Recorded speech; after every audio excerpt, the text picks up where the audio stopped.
In this episode of Paul Talk, I talk about the art of the email cadence, the way to get people hooked so you can pitch them and then you can sell them your product or service and they buy from you. Super important. Check it out.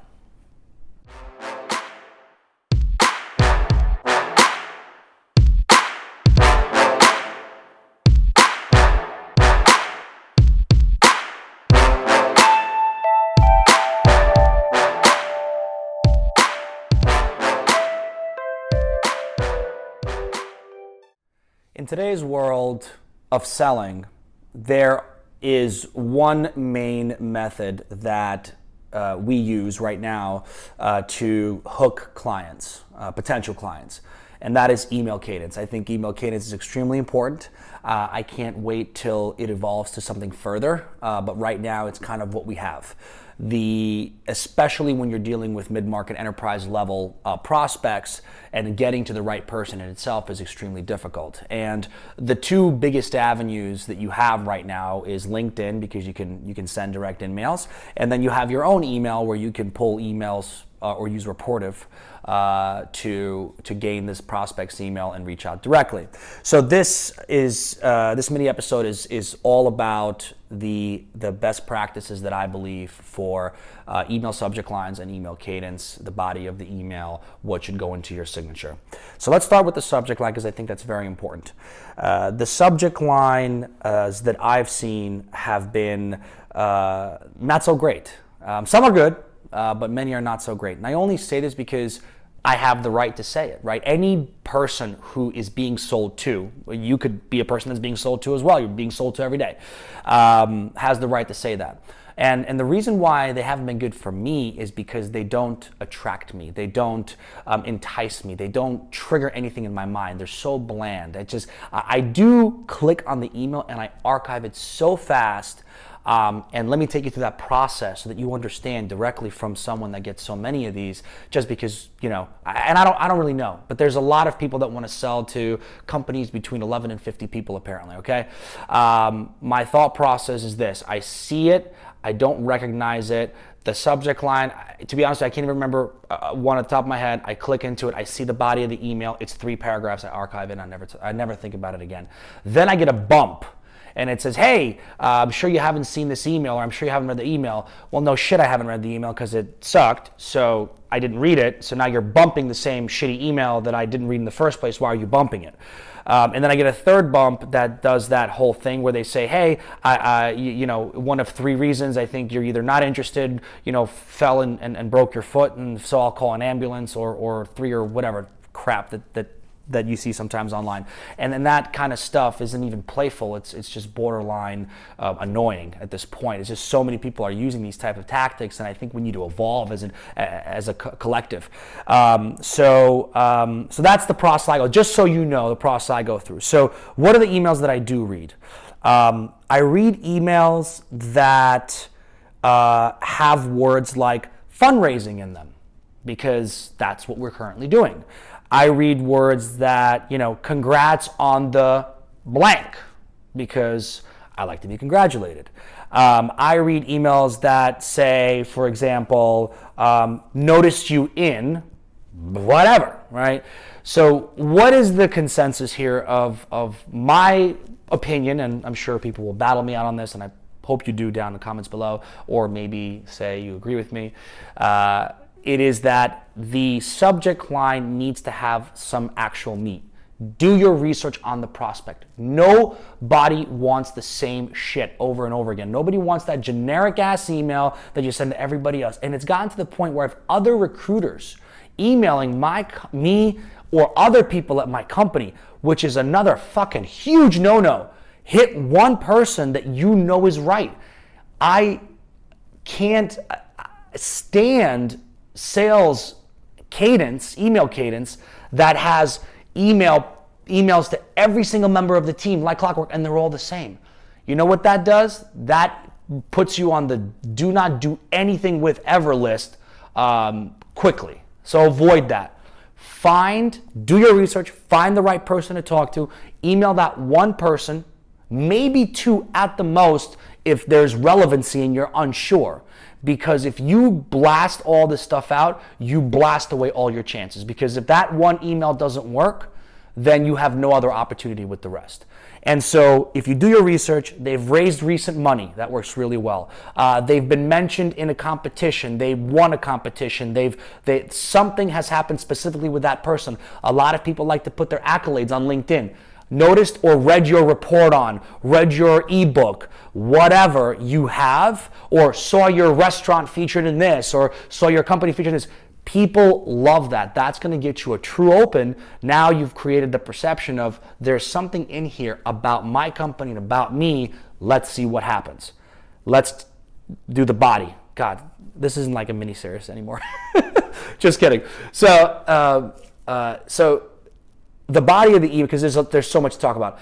The body of the email has to be short. I'm at a point with my team where 3 lines maximum. Okay, 3 lines maximum. I don't know if anybody's ever seen or done any pitch competition. I'm sure some of the startup founders and entrepreneurs that are watching this, they're like, oh my God, how the hell do I pitch my entire business in 2 minutes? I've done those. First of all, you got to do it in pretty much one breath, but anyway, I digress. My point is that you got to keep the initial cadence short. Slim it down. There's not that much you have to say. Your company can be described in one freaking sentence.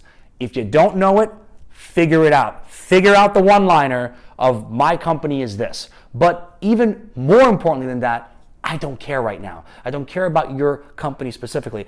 I want to know that you have figured out a way to poke at my problem that I somehow have through email. That's the goal of email cadence. That's the point of a cold outreach is, hey, congratulations on this. I saw you were doing this, and if so facto, now I know that you may be experiencing this. How are you dealing with that? Email cadence needs to be a conversation starter, not an appointment setter. There's a sales development function, and even on the sales development function side, accelerating the number of conversations being had at any given time through email will ultimately lead to more appointments set, period. You go immediately for the appointment set, your conversion rate is 1% to 2%. So that means if 100 emails go out, you're going to get 1 response, and you better pray it's positive. If you initiate conversations prior to asking for time, which is so valuable, you're going to get a lot more responses. So in the body of the email, you need to make sure that you address what's in the subject line, which solidifies that you've done your research. The deeper, the better. People appreciate that. Regardless of if they're interested or not, I can't tell you how many times we've got great emails back. Hey, saw you did your research. I so much appreciate the non-generic shitty outreach. We're not working with X right now, but I promise I'll keep you in mind for the future. And I say this to my team all the time. They always come back. We've got a long life to live. Business lifespan is a long time. And if we're in this for the long haul, we can't be hooked on the quick fix. We need to understand that we're building every block. And so if somebody says, okay, not right now, but I'll keep in touch, no problem, I'll follow up in 30 days. Now it's on you. So if I can follow up in 30 days with 30 people, that's 30 prospects in 30 days that I already have in my pipeline. Don't think short term, think 12 months.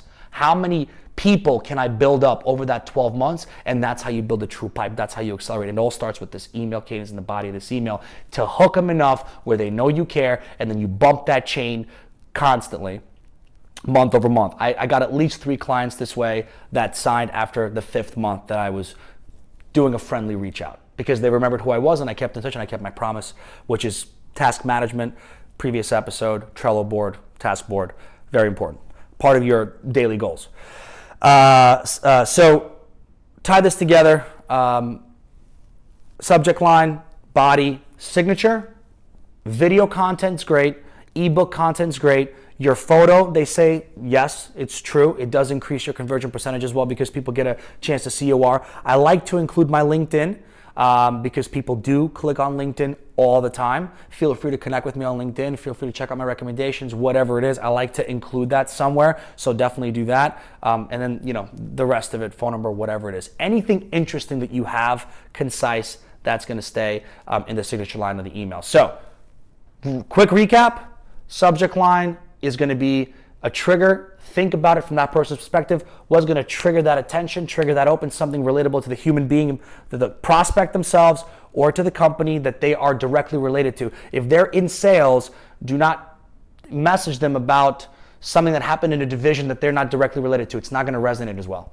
Body, 2, 3, 4 sentences max, asking for an answer to something that will drive conversation. If you do need to ask for time, if you have a shorter sales cycle and a lower deal size and you want to go after it, just make sure that you're truly elevating and identifying industry pain points. Check out a previous episode on industry expertise and getting a higher close rate percentage. It's all there.